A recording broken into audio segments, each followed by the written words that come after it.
Yo, what is up? Welcome to Ninja Geek Games. Do you want to be an adventurer in the world of Skyrim, but worried about taking an arrow to the knee? Thankfully, Modiphius Entertainment have brought the acclaimed Elder Scrolls console game to the table in a vast 1 to 4 player story-driven adventure.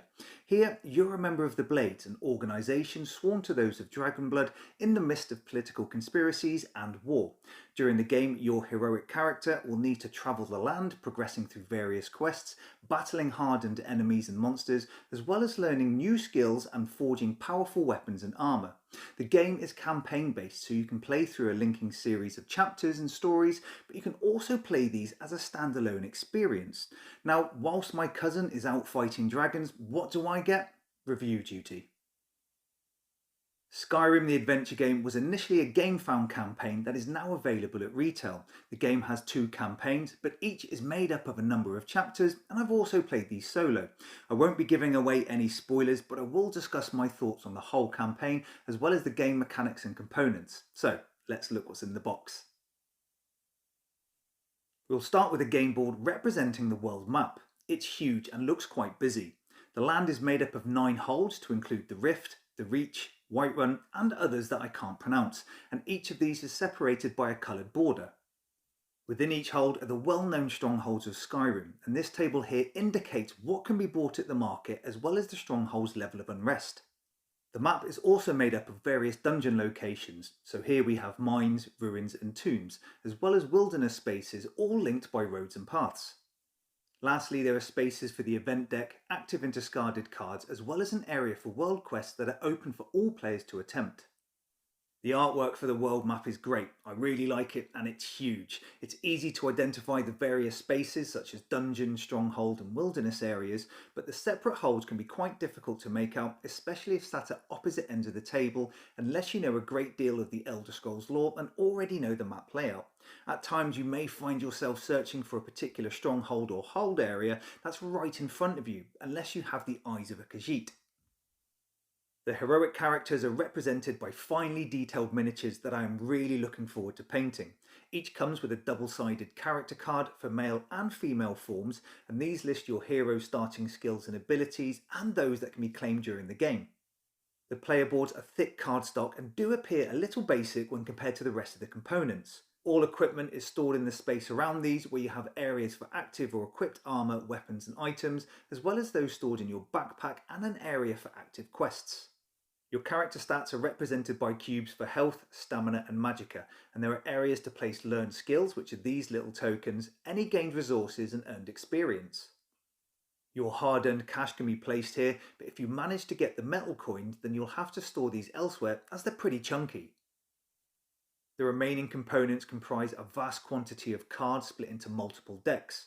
Firstly, you have hundreds of story cards, all numbered, consisting of quests, events, encounters and followers, as well as those associated with spaces on the game board such as wilderness, dungeon and town cards.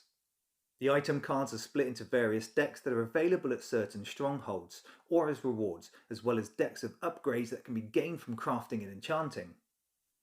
I'm not going to go over all the tokens in detail, as we'll discuss how they come into play later, but we have those for tracking various stats such as enemy armour, markers for quests on the map, roaming monsters that are monsters that roam, and dice used for skill tests and combat. Lastly, these are the threat tokens that mark unrest in strongholds or how close you are to failing quests. Yes, most of the content is made up of cards, and of these the majority make up the main stories for each chapter and the side quests and encounter that you'll be facing during the game. You will however need to sit patiently and sort these decks, which isn't too clear in the rulebook. There are deck boxes to store the main cards, as each is numbered, and you'll need to ensure they're properly ordered before your first game, as other cards in the game will relate to these. There are also multiple dungeon and item card decks that will sit off to the side of the world map, and on top of your player boards and the room required around them, you'll be running out of table space pretty quickly.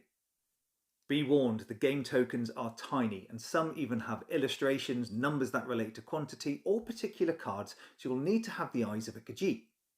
I've used that one already. Our only saving grace is that these will help save space. Regardless, you either need a big table or find some way to adequately store these during the game.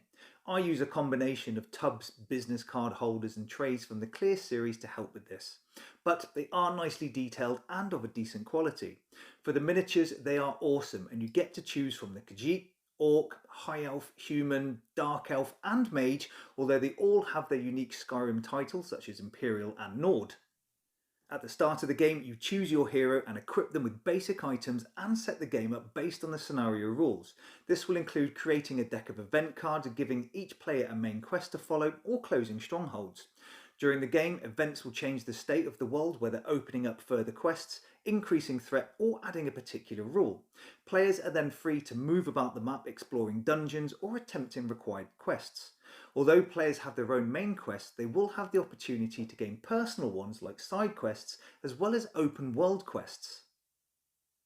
Event cards are specific to every chapter and are drawn each round. These reveal world quests that anyone can attempt, spawn roaming monsters, or provide an instant or global effect. On top of this, they also spread darkness and peril throughout the world, where threat tokens will need to be placed on active quests or on strongholds. If too many tokens are placed on a quest, then it's failed, but placing them on strongholds will result in degradation and civil unrest. Now, these event cards are very thematic and true to the game. Any revealed quests are placed in the world area on the board and are open to all players, where markers are placed on a specific space on the map to indicate its location. These can be tough, and if failed due to overburdened threat or a failed test, which we'll come to later, they can have negative consequences for the party. Roaming monsters are represented by tokens that can move about the board, generally towards strongholds degrading them or towards players and attacking them. If you have the Skyrim upgrade expansion, you can replace these tokens with miniatures which just look incredible on the board. Threat tokens from events can also degrade strongholds, making the market area inaccessible for that hold or result in its gate closing, requiring you to spend money to eliminate the threat. This can be disastrous, especially if one of your quests requires you to visit that particular stronghold. If further degraded, then additional threat tokens will be placed throughout the world as darkness spreads.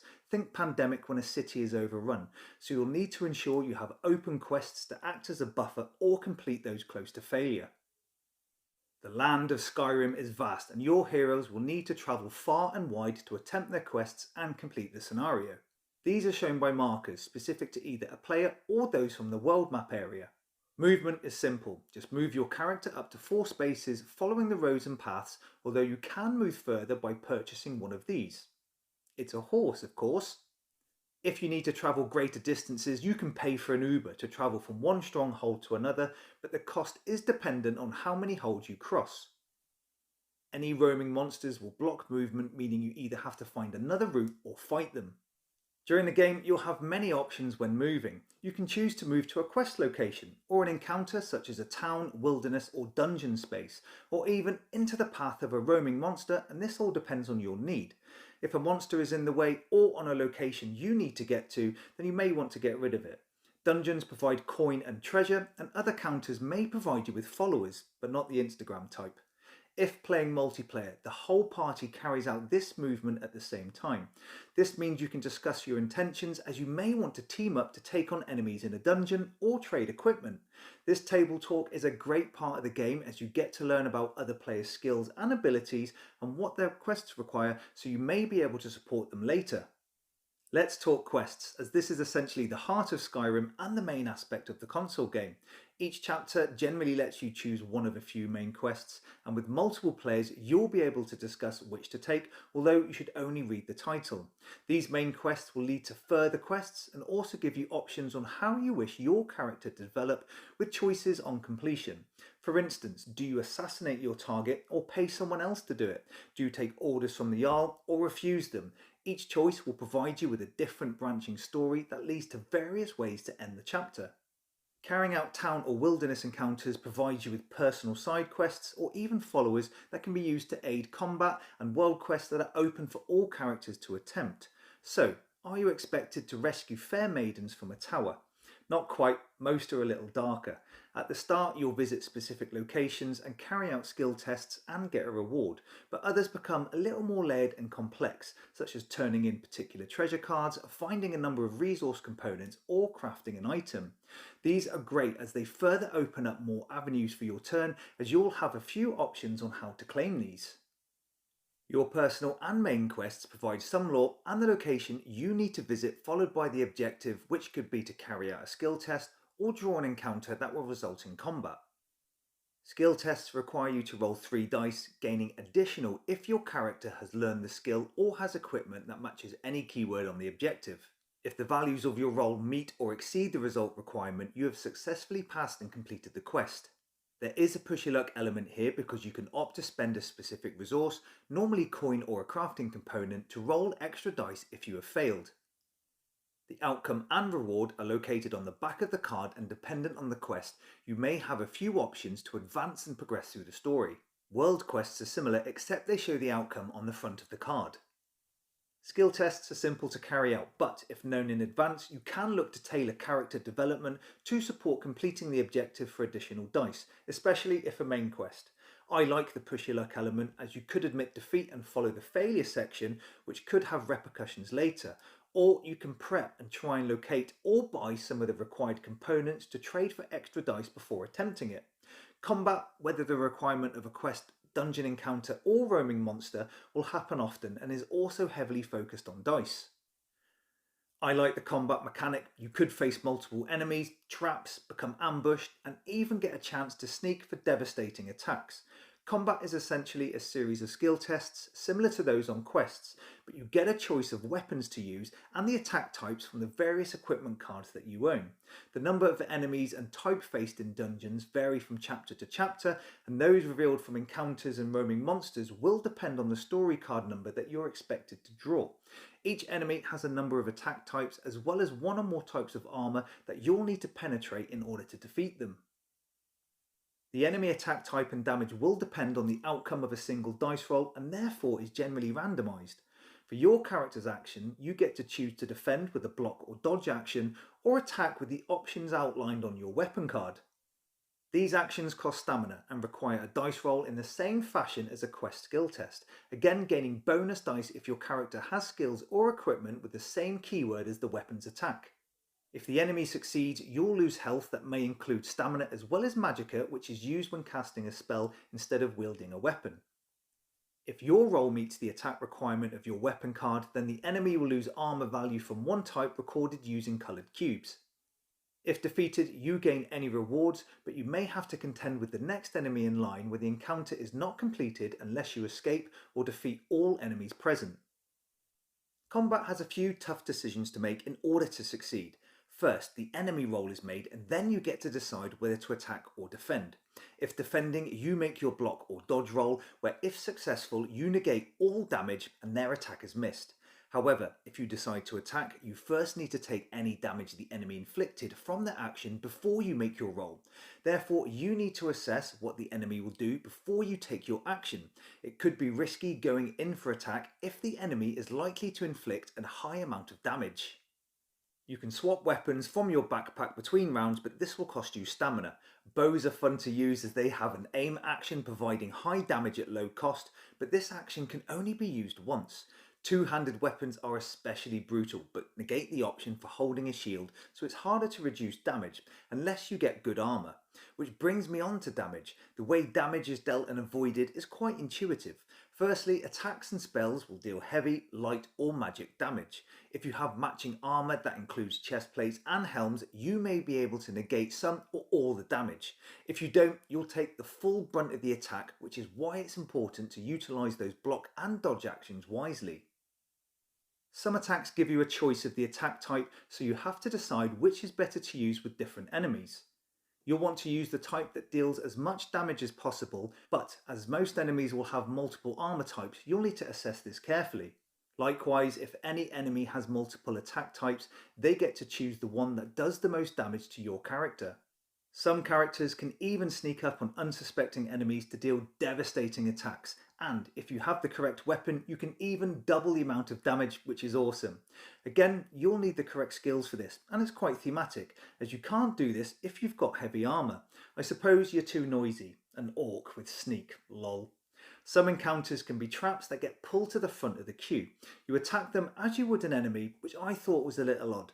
A different mechanic would have been better for this, but if you've learned the lockpicking skill or found one, you can disarm them before combat. But this is risky because if you fail, you set them off.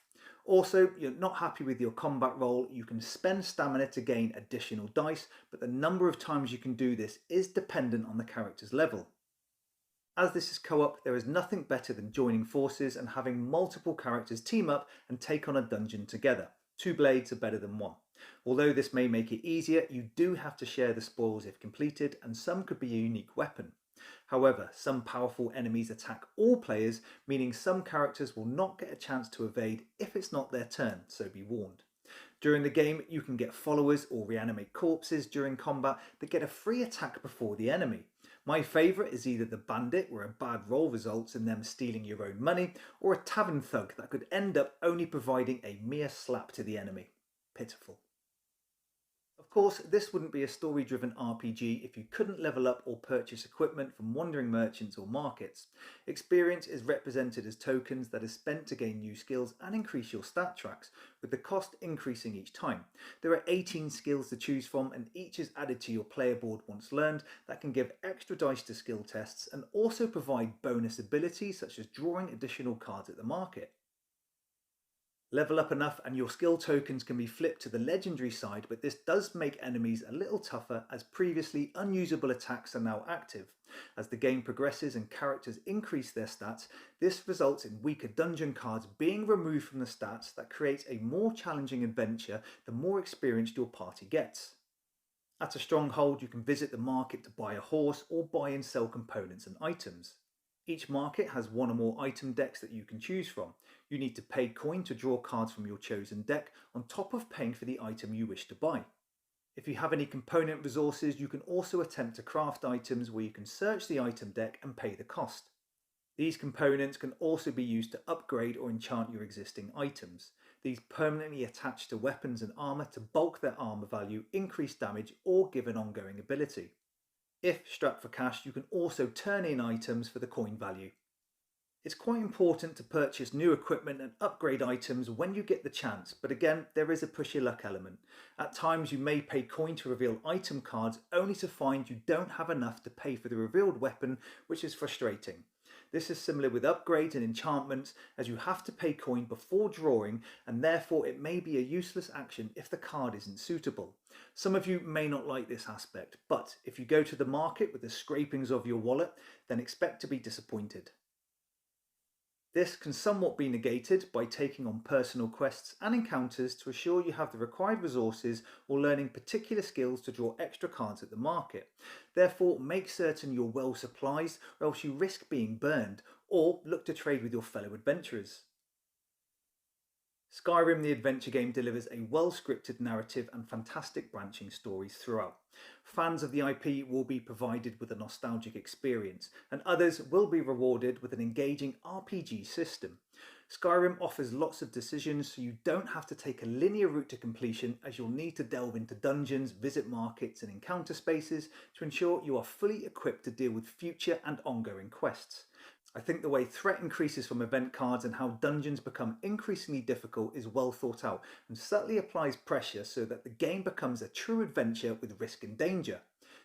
Yes, the game is heavily focused on dice-based skill tests and combat that may appear quite random, but that's not the case. How you level up and develop a character is your choice that will provide you with upgraded skills, and the crafting of enchantments and upgrades for weapons and armour will thoroughly support more tactical decisions.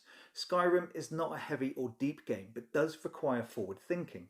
This is especially true when visiting markets, planning quests or fighting in combat, where all may require a push your luck decision.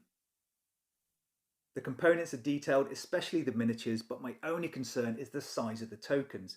They are tiny, so this may be an issue for some. The game box has a decent insert and includes save boxes, so your games can be cleared away between chapters.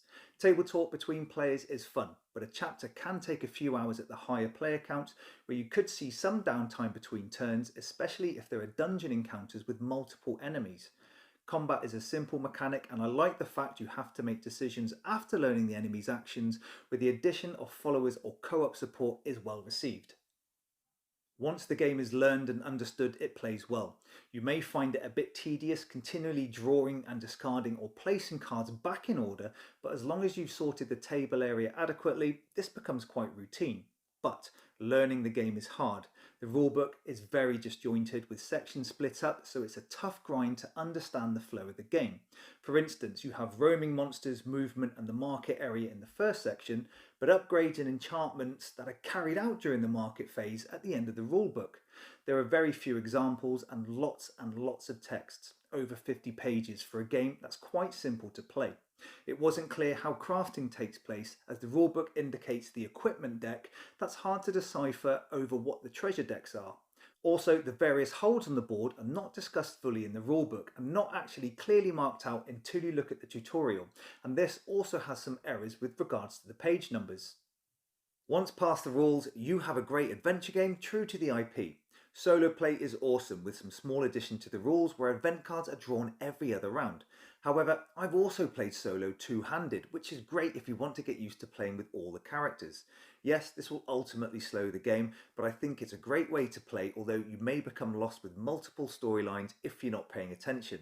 The game has high replay value, as you'll pick up multiple quests with each play, follow different paths and therefore change how your character develops. Skyrim is an experience. You cannot simply plough through the main quests and try to complete the chapter. First, you may find this difficult to do.